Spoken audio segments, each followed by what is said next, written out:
Hi, my name is Chris Palmer. Today we're going to talk about how to use a hand plane.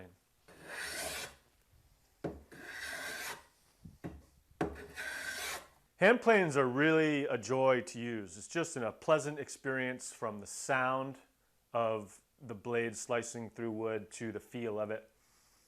Don't be intimidated by the many adjustments. Just experiment. Experiment with blade depth, with blade angle, which is adjusted by this knob here. A little bit of paste wax on the sole will help it slide through the work as well. Just a little buff with some paste wax. Here's my work really tightly clamped into this vise. It's not going to move. Sometimes you can use a bench hook on your work table or a bench dog to secure your work. I like to keep my pointer finger out like that.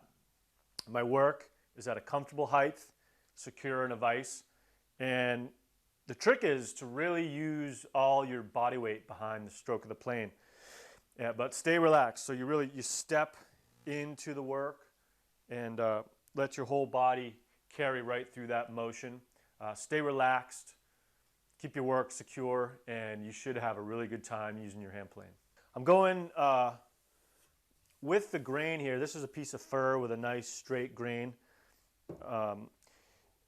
Experiment with a little bit of skew angle across the workpiece. That actually reduces the surface tension of the wood fiber and will give you a nice cut. You're going for a really thin shaving. You can go down to paper thin.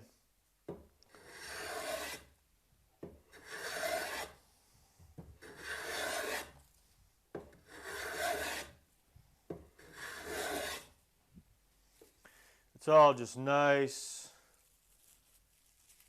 shavings, very pleasant, and it's leaving a nice finish on there.